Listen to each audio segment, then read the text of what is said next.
Hello everyone. आज बहुत ही important theorem 9.7 करवाने जा रहा हूं आपको। यानी कि इस थ्योरम के बेस पे मैक्सिमम क्वेश्चन जो हैं एक्सरसाइज 9.3 के वो लगेंगे, राइट। और थ्योरम बहुत ही इजी है, थ्योरम को ध्यान से पढ़ो, इसका प्रूफ भी पेपर में आ जाता करने को। तो प्रूफ इज इम्पोर्टेंट, प्रूफ ही करवाने के लिए पहले ही वीडियो बना रहा हूं। तो थ्योरम 9.7 का प्रूफ करवाऊंगा जी, ओके। और हल्का फुल्का प्रूफ थ्योरम 9.8 का करवाऊंगा। उसके बाद 9.11 तक, जो भी 9.11 तक है ना, 9.9 से लेके 9.11 तक जो थ्योरम्स है उनका प्रूफ नहीं करवाने वाला। जनरली एग्जाम्स में पूछता भी नहीं है, ठीक है, हमने करना भी नहीं है। बस हमें क्या आना चाहिए, स्टेटमेंट याद होनी चाहिए और स्टेटमेंट का मीनिंग क्लियर होना चाहिए, राइट। तो वो वहां पे देखेंगे, ओके। तो एक बार मैं फिर से बताता हूँ, थ्योरम 9.7 करवाने जा रहा हूँ आज, है ना। इसके बाद अगली वीडियो में थ्योरम 9.8 करेंगे। 9.9 से लेके 9.11 या 9.12 तक जितनी भी थ्योरम्स हैं हम उनका प्रूफ नहीं करेंगे, हम सिर्फ उनकी स्टेटमेंट्स रीड करेंगे और मीनिंग समझेंगे और अप्लाई कैसे करना है वो देखेंगे, ओके। और इस एक्सरसाइज के इस थ्योरम के बेस पे एक्सरसाइज 9.3 के क्वेश्चन होंगे और इस वीडियो में मैं थ्योरम 9.7 का प्रूफ करवा रहा हूं, ओके। चलो, मस्त तरीके से, है ना, बड़े काम माइंड से, बड़े शांत मन से पहले तो स्टेटमेंट रीड करते हैं। कह रहा है कह रहा है कह रहा है क्या, the angle subtended by an arc at the centre. Angle subtended by an arc at the centre. अच्छा चलो, पहले थ्योरम की स्टेटमेंट रीड करने से पहले इसमें जो बातें आ रही हैं पहले वो देखते हैं। इसमें एक चीज आ रही है, angle subtended by an arc at the centre, ठीक है। इसमें दूसरी चीज क्या आएगी, any point on the remaining part of the circle. इसमें ये दो बातें आएंगी, पहले तो ये दो बातें क्लियर कर लेते हैं, फिर स्टेटमेंट पढ़ने का, करने का, सॉल्व करने का मजा। चलो, ये एक सर्कल है और इस पे ये पी क्यू दो पॉइंट्स है ना, तो ये एक आर्क है, this is a minor arc, right. और ये मेजर आर्क हुई फिर, राइट। तो इसको मैं अगर बोल दूं पी ए क्यू, इसको बोल दूं मैं पी बी क्यू, है ना। तो P A Q minor arc होगी जी और पी बी क्यू क्या होगी जी, मेजर आर्क होगी, है ना। तो अगर मैं देखूं, ये माइनर आर्क सेंटर में एक एंगल बना रही है ना। और इसी एंगल को हम क्या बोलते थे जी, एंगल सबटेंडेड, है ना, angle subtended by an arc at the centre, यही बोलते थे हम। और उधर ही मेजर आर्क जो है, मेजर आर्क पीबी क्यू जो है, वो सेंटर पे एंगल बना रही हुई है। तो एक चीज तो क्लियर हुई हमें, ये पार्ट क्लियर हो गया। अब आते हैं इस पे। अच्छा चलो, अब ध्यान से देखना बच्चा, ध्यान से देखना। मान लो ये सर्कल है, ठीक है, और मैं इस पे ये आर्क कंसीडर कर रहा हूं पी ए क्यू। इस पे मैं ये आर्क कंसीडर कर रहा हूं P A Q, minor arc, ठीक है। तो अगर मेरी कंसिडरेशन, मेरा ध्यान पी ए क्यू पे है, मेरा ध्यान अगर पी ए क्यू पे है, तो बेटा फिर ये वाला जो पोर्शन होगा, ये वाला, ये क्या कहलाएगा, ये कहलाएगा remaining part of the circle. Remaining part of the circle, clear. अच्छा चलो, फिर यहां पे देखते हैं। अगर मेरा ध्यान इस सेमी सर्कल पी क्यू पे, इस सेमी सर्कल पी क्यू पे, यानी कि ये पी क्यू डायमीटर का काम कर रहा है यहां पे, है ना, ये डायमीटर का काम कर रहा है। अगर मेरा ध्यान सिर्फ इतने पोर्शन पे है, if I am considering this arc, है ना, दिस सेमी सर्कल, ये वाला, तो इतनी बात तो क्लियर होगी ना आपको कि ये वाला पोर्शन क्या कहलाएगा जी, remaining part of the circle कहलाएगा। दूसरी तरफ अगर मैंने क्या कंसीडर की होती जी, मेजर आर्क कंसीडर की होती, मेजर आर्क कंसीडर की होती, P Q major arc consider कर रहा होता मैं, ये इस मेरा सारा ध्यान इस पे होता। अगर मेरा सारा ध्यान इस पे होता तो इसका मतलब मेरे लिए इतना पोर्शन, ये जो माइनर आर्क वाला पोर्शन है ना, ये वाला पोर्शन मेरे लिए क्या होता जी, remaining part of the circle होता, ओके। चलो, अब दोनों बातें क्लियर होगी। Angle subtended by an arc at the centre. और अच्छा, जिसको ये चीज नहीं पता वो भैया बेसिक्स वाली वीडियो पे जाओ, राइट। वहां पे ये चीज मैंने बड़े ढंग से कवर करवा रखी है। पार्ट 1 है इस प्लेलिस्ट का, पार्ट 1 वीडियो, ओके। इस सर्कल चैप्टर की जो वीडियो प्लेलिस्ट है उसका पार्ट 1 जाके देखो फॉर दिस थिंग, राइट। चलो अब इसको क्लियर कर रहा हूं, अब स्टेटमेंट पे वापस आऊंगा, पहले मुझे जरा क्लियर कर लेना दो। चलो जी, वो कह रहा है थ्योरम 9.7 में कह रहा है कि the angle subtended by an arc at the centre, angle subtended by an arc, अच्छा वो माइनर आर्क भी हो सकती है, वो सेमी सर्कल की शेप में भी हो सकती है जी, है ना, सेमी सर्कल के रूप में भी हो सकती है, और वो मेजर आर्क भी हो सकती है, ठीक है। तो अब आप समझ गए होगे माइनर आर्क ये पी क्यू है ना, ये सेमी सर्कल पी क्यू, और ये major arc P Q. I hope इतनी कहानी आपको क्लियर होगी। तो कह रहे हैं angle subtended by an arc at the centre, क्या होता है जी, ये एंगल क्या होता है जी, डबल होता है। इस डबल क्या होता है जी, डबल होता है किसके जी, एंगल के। इस डबल द एंगल है ना, ये जो एंगल सबटेंड किया है इस माइनर आर्क पी क्यू ने, या इस सेमी सर्कल पी क्यू ने, या फिर इस मेजर आर्क पी क्यू ने सेंटर पे जो एंगल सबटेंड किया है जी, ये एंगल क्या होता है जी, डबल होता है। डबल होता है किसका जी, एंगल का। Double is double the angle, double किसके जी, किसी एंगल के। कौन से एंगल के जी, सबटेंडेड बाय इट, इट यहां पे आर्क है, arc, okay, subtended bye arc या सबटेंडेड बाय इट, है ना, वो एंगल जो ये बनाएगी सबटेंड करेगी, है ना, ये आर्क जो एंगल बनाएगी सबटेंड करेगी, है ना, ये वाला जो एंगल है ना, जो आर्क बनाएगी कहां पे। अच्छा एक बार स्टेटमेंट में वापस आओ, 2 मिनट के लिए वापस आओ, कंफ्यूजन नहीं होनी चाहिए, बिल्कुल भी कंफ्यूजन नहीं होनी चाहिए। क्या रहा है, the angle subtended by an arc at the centre, angle subtended by an arc, है ना, एट द सेंटर, ये वाला एंगल हो गया, है ना। इस केस में ये वाला एंगल हो गया जी, ये वो एंगल है जो आर्क सबटेंड कर रही है, एंगल सबटेंड कर रही है सेंटर में। ये वाले जो एंगल्स हैं जी, है ना, जो सेंटर पे एंगल बना रही है, ये क्या होने चाहिए जी, ये डबल होने चाहिए, ये होने चाहिए डबल, ओके। किसके डबल होने चाहिए जी, डबल द एंगल, डबल किसके जी, किसी एंगल के। कौन से एंगल के जी, जो ये आर्क है ना, जो ये आर्क क्या कर रही है, सबटेंड कर रही है, कहां पे जी, कहां पे सबटेंड कर रही है, एट एनी पॉइंट, किसी पॉइंट पे, किसी पॉइंट पे सबटेंड कर रही है ना, और वो पॉइंट कहां पे आना चाहिए जी, on the remaining part of the circle. तो सेंटर पे आर्क जो एंगल बना रही है वो एंगल क्या होना चाहिए जी, डबल होना चाहिए, है ना, ये एंगल, ये वाला जो एंगल जो आर्क सबटेंड कर रही है कहां पे, सेंटर पे जी, ये एंगल क्या होना चाहिए जी, ये एंगल डबल होना चाहिए, डबल होना चाहिए किसके जी, किसी एंगल के, किसी एंगल के डबल होना चाहिए। किस एंगल के, कौन सा एंगल, जो ये आर्क सबटेंड कर रही है कहां पे, एट एनी पॉइंट, किसी पॉइंट पे। ये पॉइंट कहां पे होना चाहिए जी, on the remaining part of the circle पे, है ना। तो उसने वो इस रिमेनिंग पार्ट में उसने एक पॉइंट ले लिया, एक, वैसे तो बहुत सारे पॉइंट्स है ना, तो इस remaining part of the circle पे, इस remaining part of the circle के किसी पॉइंट पे जो भी एंगल बन रहा होगा उसको अगर डबल कर दूंगा, उसको अगर क्या कर दूंगा, डबल कर दूंगा, तो मेरे पास कौन सा एंगल आ जाएगा जी, मेरे पास वो एंगल आ जाएगा जो कहां पे बन रहा है जी, सेंटर पे बन रहा है।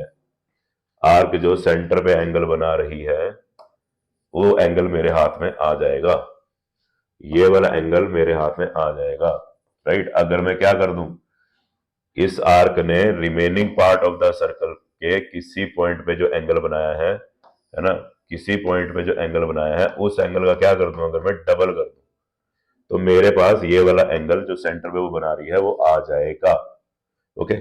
चलो होच पोच अवॉइड करते हैं। चलो, तो थ्योरम 9.7 कह रही है the angle subtended by an arc at the centre, है ना, ये वाला एंगल क्या होता है जी, डबल होता है किसके जी, एंगल के। एक एंगल के डबल होता है, वो एंगल कौन सा होना चाहिए जी, वो एंगल होना चाहिए जो ये आर्क सबटेंड कर रही है कहां पे, at any point on the remaining part of the circle, eight any point on the remaining part of the circle, eight any point on the remaining part of the circle, ठीक है जी। इस case में minor arc consider की गई है तो ये remaining part हुआ, इस केस में सेमी सर्कल कंसिडर किया गया है तो ये रिमेनिंग पार्ट हुआ, इस केस में मेजर आर्क कंसिडर की गई है तो ये रिमेनिंग पार्ट हुआ जी, है ना। तो इस रिमेनिंग पार्ट के किसी पॉइंट पे जो भी एंगल बन रहा होगा उसका अगर डबल कर दिया जाए, उसका क्या कर दिया जाए, डबल कर दिया जाए, तो मेरे पास सेंटर पे बना हुआ एंगल आ जाएगा, सेंटर पे बना हुआ एंगल आ जाएगा, राइट। इस एंगल का अगर यहाँ पे डबल कर दिया जाए, इसका अगर डबल कर दिया जाए तो सेंटर वाला एंगल आ जाएगा। यहाँ पे इस एंगल का अगर मैं डबल कर दूं, है ना, तो ये वाला एंगल आ जाना चाहिए। क्लियर? चलो अब आए हम प्रूफ पे। स्टेटमेंट क्लियर होनी चाहिए जी भाई, पहले तो स्टेटमेंट जिसको नहीं क्लियर उसको कोई नहीं बचा सकता, ठीक। चलो अब करेंगे इसका प्रूफ। मैं कर रहा हूं पहले तो केस 1 जिसमें मैंने ली है माइनर आर। Okay, simple. चलो अच्छा, या केस क्या करने यार, केस हटाओ, इसको इसको हटाओ, केस हटाओ, केस हटाओ, केस वेस नहीं करेंगे, एक ही प्रूफ करेंगे, उसमें सारे कवर हो जाने चाहिए। अच्छा वीडियो का ना प्लीज एंड तक देखना, क्योंकि मैंने वहां पे एक इसी में से, इसी थ्योरम में से, थ्योरम 9.7 में से एक स्टेटमेंट निकलती है, वो इस सेकंड पार्ट के लिए यूज होती है। ओके, और वो स्टेटमेंट है angle in a semi circle, angle in a semi circle. Okay, ये स्टेटमेंट यूज होती है, ये स्टेटमेंट जम के भर भर के यूज होगी 9th क्लास में भी और 10th क्लास में भी, ठीक है। तो थ्योरम 9.7 का प्रूफ देख लो। बस क्या कह रहा हूं, ये जो सेकंड पार्ट है, सेमी सर्कल वाला पार्ट है, इसके लिए आपको पूरी थ्योरम 9.7 लिखने की जरूरत नहीं है। इस केस के लिए स्पेसिफिकली आप सिर्फ ये वाली लाइन लिख सकते हो, angle in a semi circle, ठीक है ना। इसका क्या मीनिंग है, क्यों ऐसे लिख रहा हूं, वो जब आपको प्रूफ करवाऊंगा तो आपको समझ में आएगा, ठीक है। चलो चलते हैं आगे, अभी चलते हैं। तो ये हो गया जी सेमी सर्कल वाला केस, और ये हो गया जी मेजर आर्क वाला केस। चलो ठीक है, तो देखो ये वो एंगल है जो सेंटर में बन रहा है ना, तो इसको दो हिस्सों में डिवाइड कर लेते हैं, ठीक। और देखो ये ए से आ रही है ना लाइन, ये लाइन कहां से आ रही है, ए से आ रही है, सेंटर से पास कर रही है, तो मैं इस एंगल को 1 बोल रहा हूं, इस एंगल को मैं 2 बोल रहा हूं। इतनी क्लैरिटी आपके माइंड में होनी चाहिए।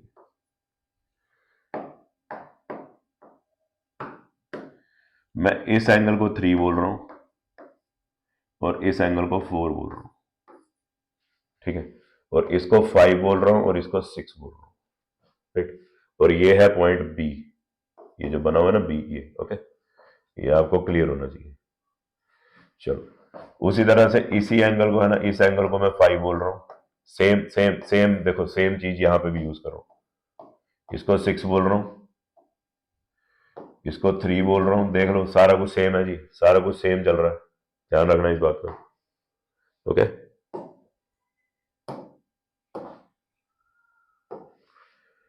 इसको 4 बोल रहा हूं, ठीक है, उसी तरह से इसको 1 बोल रहा हूं और इसको 2 बोल रहा हूं, देख लो ध्यान से, सारा कुछ मैच कर रहा है, कुछ अलग नहीं, इसीलिए एक ही प्रूफ करेंगे, उसमें सारे केसेस कवर हो जाएंगे, है ना। और इसको देखो 5 बोल रहे थे, इसको, इस पार्ट को 5 बोल रहे थे, इस पार्ट को एंगल 6 बोल रहे थे, इसको आप 3 बोल रहे हो, इसको एंगल 1 बोल रहे हो, इसको भी एंगल, इसको एंगल 2 बोल रहे हो, इसको एंगल 4 बोला जा रहा है, राइट।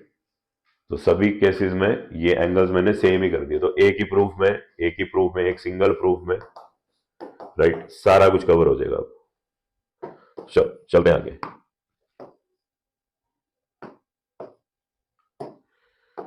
अच्छा प्रूफ करने से पहले बेटा दो बातें समझ लो, इस थ्योरम में दो चीजें आएंगी, उसको समझ लो। देखो इस फिगर में मैं इतना पोर्शन उठा रहा हूं, पहले इतना पोर्शन उठा रहा हूं, okay. I am picking up triangle, triangle P A O, यानी कि ये वाला ट्राइंगल, है ना, और इसकी एक एक्सटेंशन ऐसे निकली हुई है, देख रहे हो ना। I repeat, I am picking up triangle P A O, है ना, और इसी ट्राइंगल की एक ये लाइन ऐसे ए आगे एक्सटेंड हो रखी है बी तक, राइट। ऐसे ऐसे बना हुआ है ये ट्राइंगल, देखो ध्यान से देखो,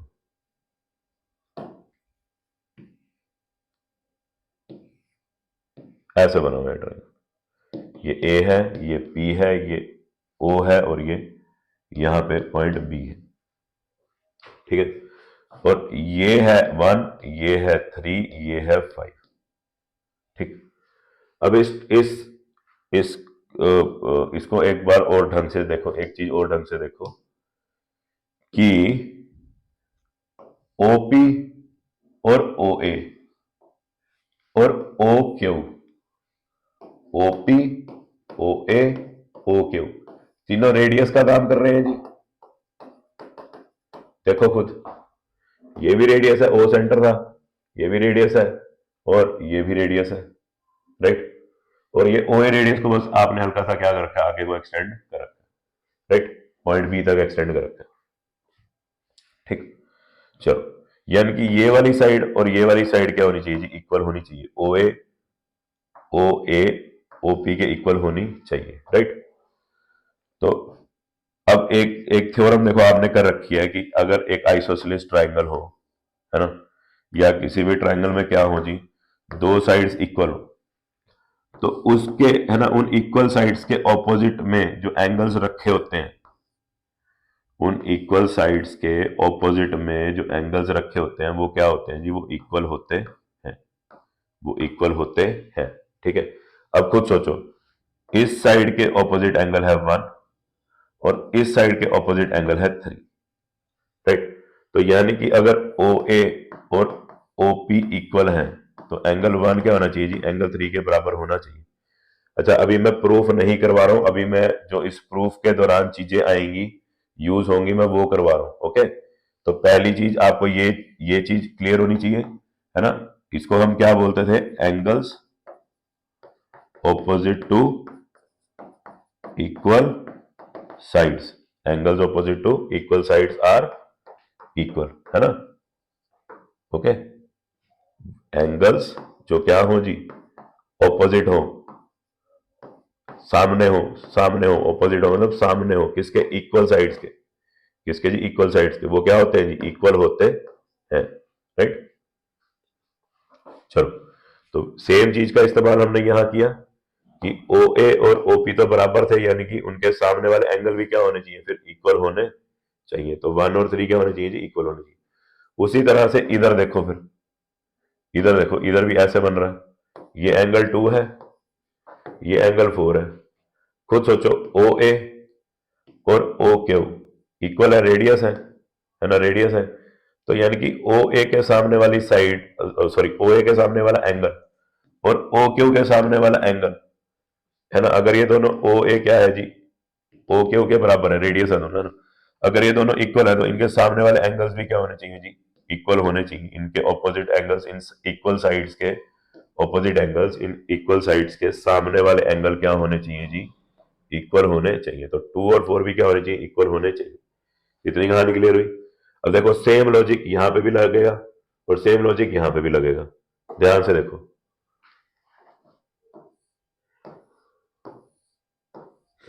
यहां पे ओ अभी भी रेडियस है, ओपी भी रेडियस है, और ओ क्यू भी रेडियस है, ठीक है जी। इतनी कहानी क्लियर हुई। तो अगर ये साइड इसके बराबर है तो इसके सामने वाला एंगल, एंगल 1, और इसके सामने वाला एंगल, एंगल 3 क्या होने चाहिए जी, इक्वल होने चाहिए, ठीक है ना। सेम लॉजिक ये वाला जो यहां लगाया था। और इधर देखो 2 है, इधर 4 है, ये वाली साइड है ना, इस साइड के इक्वल है। तो इक्वल साइड्स के ऑपोजिट एंगल्स क्या होने चाहिए जी, इक्वल होने चाहिए, ठीक है जी। इतनी कहानी क्लियर हुई यहां पे। अब इधर आ जाते हैं, इस केस में देख लेते हैं। देखो, इस केस में कुछ डायग्राम ऐसा सा बना हुआ, ठीक है ना। ये O है, ये P है, ये A है, ये Q है। अभी भी OP रेडियस है, OA भी रेडियस है, और OQ भी रेडियस है, यानी कि ये तीनों साइड्स क्या है, इक्वल है। तो ये देखो, ये 3 है, ये एंगल 1 है ना। तो इसके ऑपोजिट एंगल 1 है, इसके ऑपोजिट एंगल 3 है, और यहाँ पे 2 है, यहाँ पे 4 है। इस साइड का ऑपोजिट एंगल 2 है, इस साइड का ऑपोजिट एंगल 4 है। तो अगर मैं सिर्फ ये वाला ट्राइंगल कंसीडर करूं, तो अगर मैं ये वाला ट्राइंगल कंसीडर करूं, है ना, तो ये ऐसा बना हुआ है, this side is equal to this side, मतलब इसके साथ ऑपोजिट एंगल ये और इसके ऑपोजिट एंगल ये, यानी 3 = 1 होना चाहिए। और अगर मैं ये वाला ट्राइंगल कंसीडर करूं तो this side is equal to this side, मतलब ये वाला एंगल एंगल 2 और इस साइड के ऑपोजिट एंगल 4 इक्वल होना चाहिए। आई होप इतनी कहानी आपको क्लियर हो। ये अभी इसमें एक पार्ट है जो इसमें ये वाला पार्ट यूज होगा, this is the first part, right, this is the first part. Okay, अभी दूसरे पार्ट में आता हूं जो इसमें यूज होने वाला है, उस पर आता हूं। आगे आगे इसमें क्या यूज होगा जी? आगे इसमें एक्सटीरियर एंगल प्रॉपर्टी यूज होगी, एक्सटीरियर एंगल प्रॉपर्टी यूज होगी, exterior angle property of triangle, ठीक है ना। ये प्रॉपर्टी क्या कहती थी, ये हमने ट्राइंगल चैप्टर में देखा हुआ, ठीक है। तो इसको इसको है ना, और ये एंगल है ना, मैंने वहां पे क्या समझाया था कि ये जो एक्सटीरियर एंगल होगा ये वाला, है ना, आप ये वाला एंगल छोड़ दो, है ना, इसको छोड़ दो बस।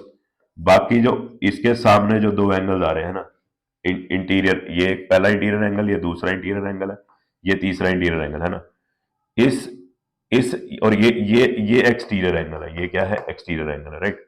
ये तीनों इंटीरियर एंगल है जी, और ये एक एक्सटीरियर एंगल है, राइट। तो मैंने वहां पे क्या समझाया था आपको, मैंने आपको वहां पे क्या समझाया था कि ये वाला जो एक्सटीरियर एंगल होगा, है ना, ये कैसे आएगा जी, बस आप इसके जो साथ वाला इंटीरियर एंगल है इसको छोड़ दो, बस इसको आप क्या कर दो, इसको ड्रॉप कर दो, बस बाकी जो दो एंगल्स हैं, इंटीरियर एंगल्स है ना, उनको ऐड कर दो। यानी कि अगर ये ए है, ये बी है, ये सी है और ये डी है, तो एंगल ए सी डी जो एक्सटीरियर एंगल है वो किसके इक्वल आना चाहिए जी, है ना। इस मैंने क्या कहा था, इसके साथ लगते हुए एंगल को छोड़ दो, बस इसको छोड़ दो, बस जो बाकी दो एंगल्स बचे हैं उनको ऐड करके आपके पास क्या आ जाएगा, यानी कि angle B A C plus angle A B C, है ना, इनको ऐड कर दोगे तो आपके पास एक्सटीरियर एंगल आ जाएगा। यही थी एक्सटीरियर एंगल प्रॉपर्टी, राइट। चलो अब इस प्रॉपर्टी का इस्तेमाल करते हैं सभी केसेस में, इन सभी केसेस में इसका इस्तेमाल करते हैं। देखो यहाँ पे ये ऐसे बना हुआ है ट्रायंगल, ये 3 है, ये 1 है और ये 5 है।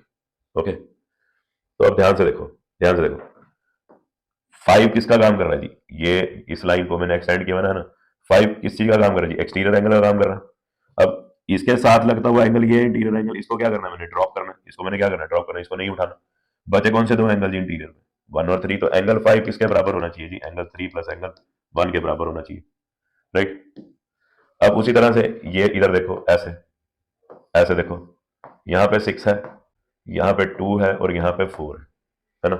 इसको देखो क्या कहा था, है ना, ये एक्सटेंशन है जी, देखो इस लाइन की, है ना, और 6 क्या किस तरह से एक्ट कर रहा है, एक्सटीरियर एंगल की तरह एक्ट कर रहा है। और मैंने क्या कहा था, इसके साथ लगता हुआ जो इंटीरियर एंगल है जी उसको ड्रॉप कर दो, उसको नहीं लेना। बचे जो बाकी के दो इंटीरियर एंगल, उनका सम करो तो आपको एक्सटीरियर एंगल मिल जाएगा। यही थी एक्सटीरियर एंगल प्रॉपर्टी, राइट। अब इनमें आ जाते हैं, ध्यान से देखो, ये 5 है, ये 3 है, ये 1 है ना। आपने ये वाला एंगल क्या कर देना, ड्रॉप कर देना, है ना, इस एक्सटीरियर एंगल के साथ लगता हुआ जो इंटीरियर एंगल है आपने उसको ड्रॉप कर देना।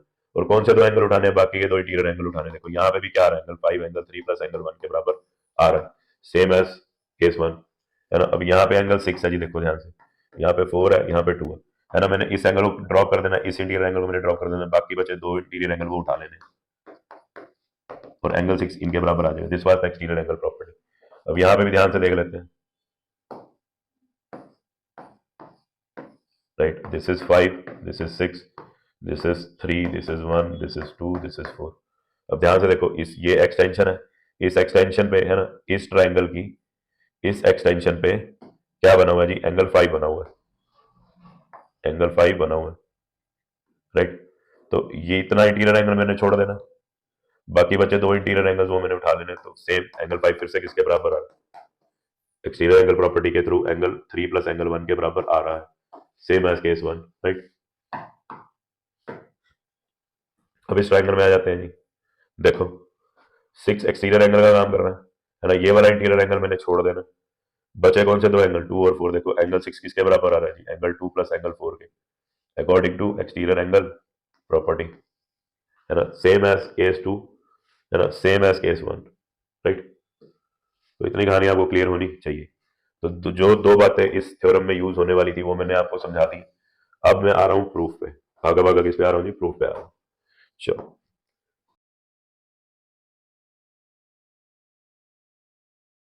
तो मैंने एंगल्स सभी केसेस में मैंने एंगल्स सेम कर दिए ताकि एक ही प्रूफ में मेरा सारा क्वेश्चन हो जाए।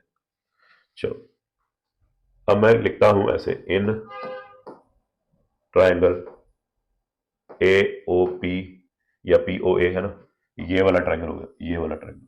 ओके, कहानी क्लियर हुई? O A is equals to O P, therefore angle 1 equals to angle 3। ये वाली साइड इस साइड के इक्वल है ना। कारण जी, कारण है जी रेडियई। तो ये इक्वल हो गए, ये एंगल क्या हुआ जी? इक्वल हो गए। इसका कारण क्या है जी? Angles opposite to equal sides are equal. ठीक है, कहानी क्लियर हुई? चलो, सिमिलरली एंगल 2 और एंगल 4 क्या होने चाहिए जी? इक्वल होने चाहिए। इस ट्राइंगल में, इस वाले ट्राइंगल में एंगल 2 और 4 क्या होने चाहिए जी? इक्वल होने चाहिए। कारण उसका कारण यह है कि ओ ए और ओ क्यू क्या है जी? रेडियस है। ठीक है, हमारे को कुछ नहीं लेना देना, बस हमने यहाँ पे क्या लिख दिया जी? सिमिलरली। जो समझदार टीचर होगा वो समझ जाएगा कि आपने सिमिलरली का इस्तेमाल क्यों किया है। ओके, बार बार हर एक चीज का प्रूफ देते रहोगे तो थ्योरम बहुत बड़ी हो जाएगी, प्रूफ बहुत बड़ा हो जाएगा। ठीक है, तो जो लॉजिक यहाँ पे यूज किए हैं वही लॉजिक शायद इसको यूज करने में काम आएंगे, तो इसीलिए हमने क्या लिखा है जी? सिमिलरली लिखा है। राइट, इतनी कहानी आपको क्लियर होनी चाहिए। सिमिलरली का इस्तेमाल हमें आना चाहिए। मैं बच्चों को हमेशा समझाता हूँ, सिमिलरली भी एक बहुत बड़ा हथियार है आंसर को शॉर्ट करने में। चलो, अब दूसरी चीज है ना, एक्सटीरियर एंगल प्रॉपर्टी यूज करनी थी। ठीक, तो इन वही in triangle A O P, in triangle A O P angle 1 plus angle 3 equals to angle 5। ठीक, एक्सटीरियर एंगल प्रॉपर्टी। राइट, इसको बॉक्स में डाला, इसको इक्वेशन 1 बोल सकते हैं। अब सिमिलरली उसी तरह से angle 2 plus angle 4 should be equals to angle 6। इसको मैं इक्वेशन 2 बोल रहा हूं। ओके, चलो आगे चलते हैं। अब मैं क्या कर रहा हूं? Add equation 1 and 2, add equation 1 and 2। तो हो जाएगा जी angle 5 plus angle 6 should be equal to angle 1 plus angle 3 plus angle 2 plus angle 4। और एंगल 5 प्लस एंगल 6 मिलके देखो, हर केस में देखो, हर केस में एंगल 5 और एंगल 6, हर केस में देखो, तीनों केसों में देखो, तीनों केसों में एंगल 5 और एंगल 6 मिलके क्या बन रहा है जी? एंगल पीओ क्यू बन रहा है। और ध्यान से देखो, ये वो एंगल है जो आर्क ने सबटेंड किया था, कहां पे जी? है ना, कहां पे सबटेंड किया था? एट द सेंटर, है ना, angle subtended by the arc at the centre, ये वही एंगल है जी। और हमने क्या प्रूव करना था जी? ये एंगल डबल होना चाहिए उस एंगल के जो आर्क सबटेंड कर रही है एट एनी पॉइंट, है ना, eight any point on the remaining part of the circle. Right, उसके इक्वल हमने इसको प्रूफ करना है। ठीक जी, चलो इसको मैं हटा रहा हूं, सॉरी इसको हटा रहा हूं। चलो आगे आते हैं, इसको भी हटाते हैं, इसको भी हटाते हैं। चलो ध्यान से देखो, क्या मैं यहां से मैं क्या कर सकता हूं? 3 की जगह मैं एंगल 1 रख सकता हूं, और यहां से क्या मैं 4 की जगह एंगल 2 रख सकता हूं?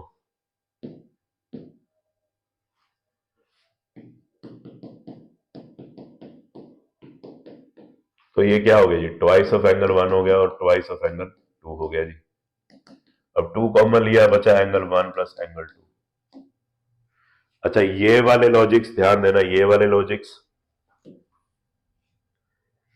इस केस में भी वैलिड है। ध्यान से देखो, एंगल 1 और 3 तो इक्वल थे, क्योंकि ये रेडियस का काम कर रहा है ना, ये दोनों, ये और ये दोनों रेडियस है, राइट।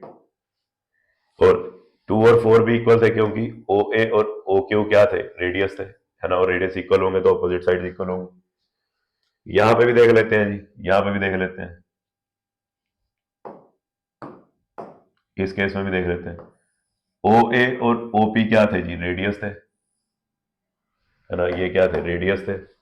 तो अल्टीमेटली इनके सामने वाले एंगल, है ना, 3 और 1 भी क्या होने चाहिए थे जी, इक्वल होने चाहिए थे। उसी तरह से इस ट्रायंगल को देख लेते हैं, ओ ए और ओ क्यू रेडियस है जी, तो इनके सामने वाले एंगल्स भी क्या होने चाहिए जी, इक्वल होने चाहिए थे। ठीक है, तो ये वाले दोनों लॉजिक्स इस केस में भी वैलिड है, राइट, इस केस में भी वैलिड है। अब यहां पे देख लेते हैं जी, इस थर्ड केस में देख लेते हैं, ये ओ ए, ये ओ पी, दोनों रेडियस है जी, तो इनके सामने वाले एंगल क्या होने चाहिए थे, इक्वल होने चाहिए थे, है ना। इस साइड के सामने वाला एंगल 3 है, इस साइड के सामने वाला एंगल 1 है, तो ये इक्वल होने चाहिए थे।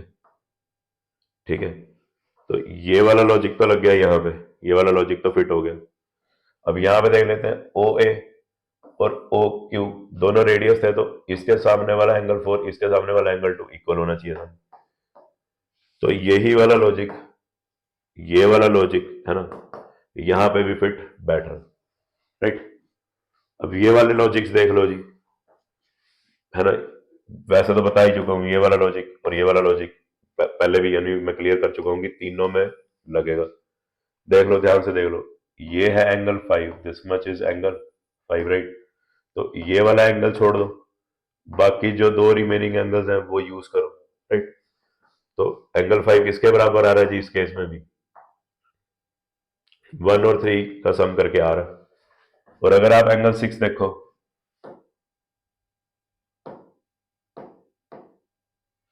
अगर आप एंगल 6 देखो तो ये वाला एंगल आपने छोड़ देना, बाकी के दो एंगल आपने उठा लेने, राइट। तो 6 किसके बराबर आ रहा है, 2 और 4 के सम के बराबर आ रहा है ना। इस केस में भी देख लेते हैं जी, इस केस में भी देख लेते हैं जी, ये 5 है ना, ये एंगल छोड़ दो, तो 3 और 1 के सम के बराबर आना चाहिए, है ना। 6 के लिए देख लेते हैं, ये एंगल छोड़ दो, तो 2 प्लस 4 के बराबर आना चाहिए। लॉजिक फिट हो रहा है, यहां पे भी लॉजिक फिट हो रहा है। अब ये देखो, यहां पे देख लेते हैं जी, एंगल 5 है ना, ये एंगल छोड़ दो, ये एंगल क्या कर दो, छोड़ दो, तो बचे कौन से दो एंगल, 3 और 1, ये देखो 3 और 1 बचे, राइट। तो ये वाला लॉजिक तो फिट हो रहा है। अब ये वाला लॉजिक भी देख लेते हैं, ये एंगल 6 है जी, है ना, ये एंगल आप छोड़ दो, बचे कौन से दो एंगल, 2 और 4, तो ये वाला लॉजिक यहां पे भी फिट हो रहा है। क्लियर। तो एक प्रूफ में आपका सारा कुछ प्रूव हो रहा है, देखो जी। तो यहां पे आए हम एंगल पीओ के ऊपर, है ना, ट्वाइस ऑफ एंगल क्या किया जी, 1 और 2 कर दिया जी। अब हर एक केस में एंगल 1 और 2 ऐड होके, हर एक केस में एंगल 1 और 2 ऐड होके क्या आ रहा है जी आपके पास,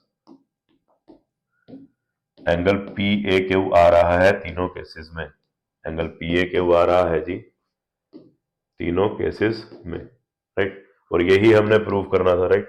तो लास्ट में क्या लिखेंगे, हेंस प्रूव्ड।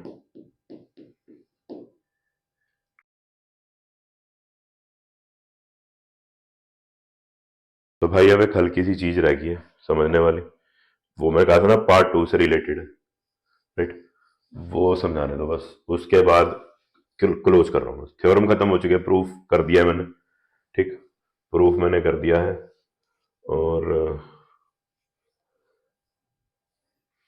स्टेटमेंट मैंने ढंग से रीड करवाई थी आपको, ठीक है। स्टेटमेंट आपको क्लियर रहनी चाहिए कि angle subtended by an arc at the centre is double the angle subtended bye it at any point on the remaining part of the circle, right. ये थ्योरम आपको रट जानी चाहिए, इसको रट लो, वेरी इंपॉर्टेंट थ्योरम। चलो अब मैं आ रहा हूं इस पार्ट 2 पे। देखो जी, एंगल POQ 180 डिग्री है जी, क्लियर है हमें, क्योंकि PQ because PQ is a diameter. ठीक, ये एंगल है जी 180 डिग्री, इतनी कहानी हमें क्लियर है। अच्छा, सेंटर में जो एंगल बन रहा होता है वो ट्वाइस होता है जी उस एंगल के जो रिमेनिंग पार्ट में बन रहा होता है ना। आर्क ने जो हिस्सा छोड़ दिया सर्कल का, है ना, उस रिमेनिंग पोर्शन पे किसी पॉइंट पे जो एंगल बन रहा होगा उसका अगर डबल कर दूं तो मेरे पास सेंटर पे बन रहा हुआ एंगल आ जाएगा, सेंटर पे बनता हुआ एंगल आ जाएगा, राइट। तो फिर इसमें ये रिमेनिंग पार्ट है ना, और उस रिमेनिंग पार्ट में बुक वाले ने पॉइंट लिया है ए, तो यानी कि ये वाला जो एंगल होगा इसका डबल करने पे कितना आना चाहिए जी, 180 डिग्री आना चाहिए। इस एंगल का डबल करने पे 180 डिग्री आना चाहिए। तो लिख देता हूं, है ना, इसको रिप्लेस करके लिख दूं, या फिर मुझे पता चल ही गया कि एंगल PAQ होना क्या चाहिए फिर, है ना। हमारा दिमाग इतना तो तेज चलता ही है कि PAQ फिर 90 डिग्री होना चाहिए था, 90 डिग्री होना चाहिए था, राइट। कहानी क्लियर हुई। अच्छा, ये प्रूफ का ही पार्ट है यार। देखो, आपने पहले अभी इससे पहले POQ को twice of angle PAQ prove किया था, राइट। उसके आगे कंटिन्यूएशन में क्या लिखोगे, उसके आगे कंटिन्यूएशन में लिखोगे ऐसे नोट, और स्टेटमेंट लिखोगे angle in a semi circle, angle in a semi circle, ठीक। और फिर आप यहां पे ये वाला डायग्राम बनाओगे, सेम डायग्राम यहां बनाओगे,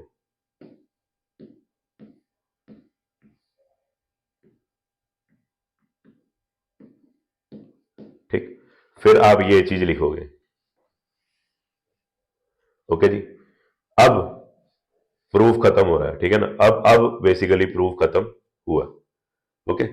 तो मैंने बेसिकली ये चीज समझानी थी कि angle in a semi circle, है ना, angle in a semi circle हमेशा कितना होता है जी, 90 डिग्री होता है। यानी कि ये एंगल, है ना, कितना आएगा जी, 90 डिग्री आएगा। अब remaining part of the circle में तो बहुत सारे पॉइंट्स है ना। तो कहने का भाव, अगर PQ डायमीटर रहेगा, अगर PQ क्या रहेगा, कोई भी केस ले लो, कोई भी केस ले लो, ऐसे ले लो, PQ ऐसे डायमीटर है, PQ इज व्हाट, डायमीटर। तो कहीं पे भी remaining part of the circle पे, remaining part of the circle पे कोई भी एंगल बन रहा हो, है ना, किसी भी पॉइंट पे एंगल बन रहा हो, वो एंगल हमेशा कितना आएगा जी, 90 डिग्री आएगा, क्योंकि ये एंगल कितना है, 180 डिग्री। और ये कैसे आ रहा था, इन्हीं एंगल्स का डबल करके आ रहा था, है ना। तो आप चाहे ये एंगल उठाओ, है ना, किसी रिमेनिंग पार्ट में, या ये एंगल उठाओ रिमेनिंग पार्ट में, या ये एंगल उठाओ रिमेनिंग पार्ट में, है ना, ये 90 डिग्री होने चाहिए। अच्छा, सेम इज ट्रू इस लोअर पार्ट के लिए। अगर आप ये अपर वाला पार्ट कंसीडर कर रहे हो तो लोअर पार्ट के लिए भी ये केस वैलिड है, angle in a semi circle. तो ध्यान रखना, जहां पे भी डायमीटर आएगा, जहां पे भी डायमीटर आएगा, मैं फटाफट इस एंगल को, है ना, इस एंगल को या इस एंगल को हमेशा सीधा सीधा क्या लिखूंगा, 90 डिग्री लिखूंगा।